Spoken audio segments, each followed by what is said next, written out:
Usulan masa jabatan kepala desa 9 tahun, sepertinya akan jauh dari harapan. Jangankan usulan 3 kali 9 tahun, yang 2 kali 9 tahun pun akan sulit tercapai. Ada yang harus dipertimbangkan, ketika kepala desa memaksakan keinginan untuk memperpanjang masa jabatan kepala desa. Karena bisa saja, dengan dukungan DPR RI dan pemerintah, revisi terbatas Undang-Undang Nomor 6 Tahun 2014 tentang Desa terkait masa jabatan kepala desa dari 6 tahun 3 periode, menjadi 9 tahun 2 atau 3 periode terpenuhi. Tapi, tak menutup kemungkinan ada warga negara Indonesia yang mengajukan peninjauan atas pasal masa jabatan ini. Ingat putusan Mahkamah Konstitusi Nomor 128 Tahun 2015, yang menganulir pasal 33 huruf G dan pasal 50 ayat 1 huruf C Undang-Undang Nomor 6 Tahun 2014, perihal syarat calon kepala desa harus terdaftar sebagai penduduk dan bertempat tinggal di desa setempat. Paling kurang 1 tahun terjadi atas tuntutan masyarakat, dalam hal ini abdesi. Alasan tuntutan tersebut didasarkan pada pasal dalam UUD 1945, yang mengatur syarat kepala daerah tak dibatasi domisili.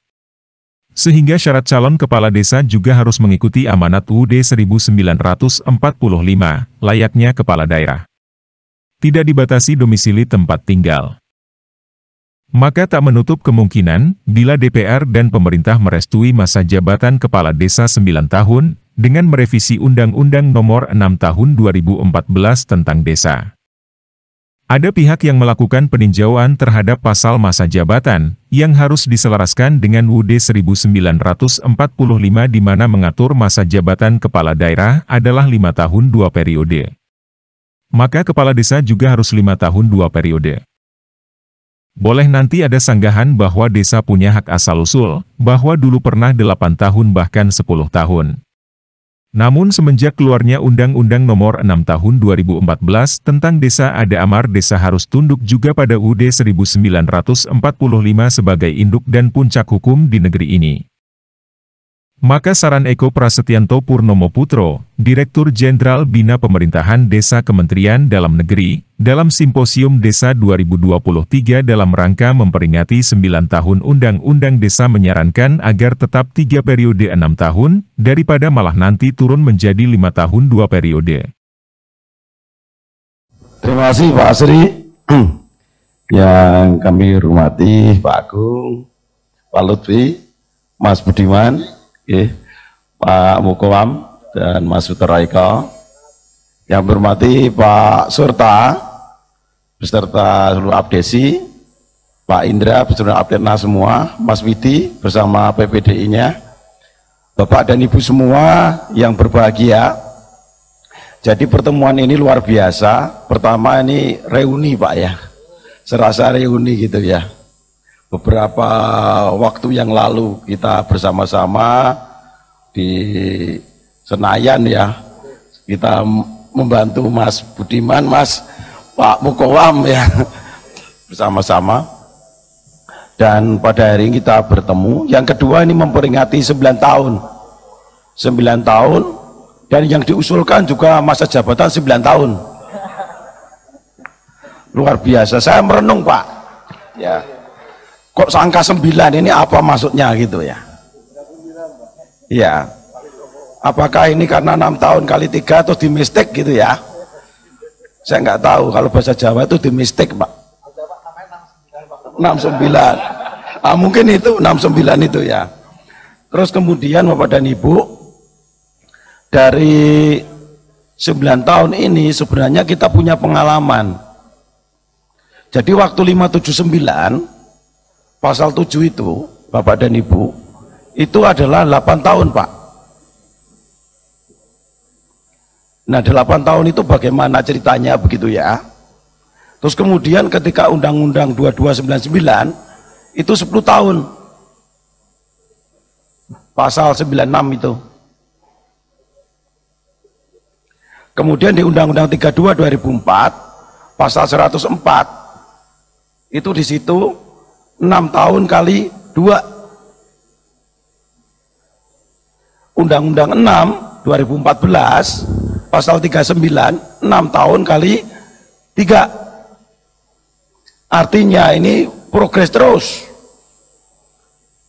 Terus pertanyaannya, apa betul seperti yang Pak Asri tadi, 9 kali 3? Nah, kalau itu mau naik terus itu. Bapak dan Ibu, tetapi yang jelas bagi saya, Bapak dan Ibu, kita bersyukur. Bersyukur bahwa dengan adanya Undang-Undang 6 ini, kita bersama-sama seperti tadi dikatakan Pak Mukoam kepada kita memiliki kemajuan-kemajuan yang luar biasa. Demikian juga Mas Budiman dan Mas Toro tadi mengatakan, ya, banyak hal yang sebelumnya ya ada, sekarang ini sudah bisa kita rasakan. Namun Bapak dan Ibu, betul Mas Toro tadi katakan ada distorsi. Ya. Jadi seolah-olah undang-undang desa itu ya hanya dana desa itu. Apa itu, Pak? Bukankah kita punya keinginan bagaimana supaya desa-desa itu ke depan menjadi tempat kehidupan dan penghidupan? Kita bisa berbangga kepada desa kita sampai anak cucu kita. Sekarang belum, Pak. Buktinya ya ketika kalau anak kita sudah selesai kuliah dan sebagainya, mari kita kerja di kota. Bukan kerja di desa. Nah, ini Bapak dan Ibu, oleh karena itu apa yang perlu kita garis bawahi? Pertama, saya sependapat dengan Pak Mukoam. Ini harus dengan hati-hati. Jangan seperti golek uceng kelangan delek. Bapak usul 9 tahun, nanti di MK kan kena 5 tahun. Mengapa undang-undang dasar itu 5 tahun, Pak, untuk kepala daerah? Betul ya, Pak ya? Begitu Bapak ini usul, ada orang juga yang MK kan, Pak.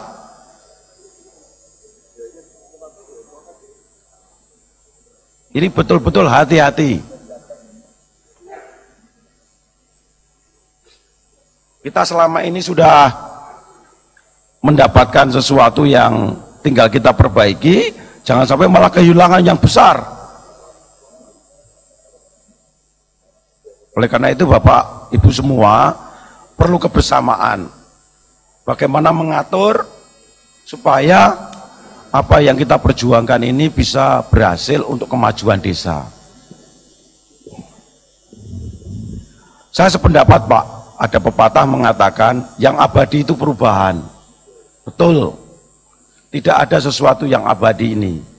Yang abadi ya perubahan. Dan tidak ada orang yang bisa menghambat kemajuan zaman. Semua harus menyesuaikan. Demikian juga termasuk aturan-aturan kita. Nah, sekarang bagaimana menyikapi ini?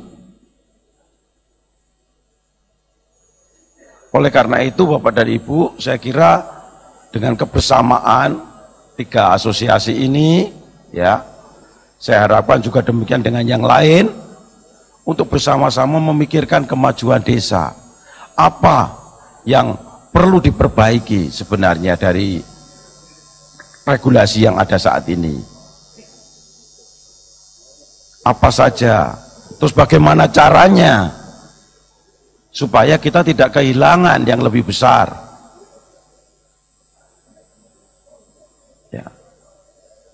Tadi sudah diutarakan oleh Bapak Menteri Dalam Negeri, Bapak dan Ibu semua, untuk dana desa sudah meningkat. Tapi bagaimana sekarang implementasinya yang lain? Saya kira Bapak dan Ibu ini menjadi pemikiran kita semua. Kemudian Bapak dan Ibu, kalau di sini tadi dikatakan ini hampir semua dari keturunan kepala desa juga ya. Ya, Mas Budiman dari Polresa, Pak Mukoam. Saya juga demikian, Pak. Jadi kakek saya juga kepala desa. Ya, kepala desa. Kalau eyang saya camat. Nah, ini semuanya sebenarnya berpikiran yang sama, punya mindset yang sama seharusnya. Ya, bukan desa. Bapak dan Ibu, tentu saja ada 3 hal tadi. Yang pertama yang perlu kita sikapi. Dari sisi regulasi Bapak dan Ibu, saya kira Undang-Undang 6 ini mengatur secara lengkap. Sebelum Undang-Undang 6 tidak pernah diatur secara komprehensif. Contoh, 579 hanya mengatur pemerintahan desanya saja. Ketika Undang-Undang 2299 itu hanya diatur di bagian saja, di bab 11 pasal 93 sampai 111. Ketika Undang-Undang 32 2004 juga demikian, hanya masuk di bab 11 pasal 200 sampai 216. Tetapi Undang-Undang 6 lengkap, Pak. Walaupun ini masih banyak hal mungkin yang belum sempurna. Oleh karena itu kita sebagai anak bangsa tentu saja ini tugas kita semua. Bagaimana menjadikan lebih baik untuk kemajuan desa, bahkan untuk kemajuan negara yang kita cintai. Saya kira itu Bapak dan Ibu, terima kasih. Pastinya saran dari Direktur Jenderal Bina Pemdes Kemendagri ini sudah melalui kajian matang, seperti yang sering disampaikan Menteri Dalam Negeri bahwa menanggapi usulan revisi Undang-Undang Desa, Kementerian akan mengkaji dengan mengundang pakar dan ahli tentang desa. Maka apa yang disampaikan Eko Prasetyo Purnomo Putro selaku Dirjen Bina Pemdes, tentunya juga sudah melalui pengkajian hukum yang mendalam.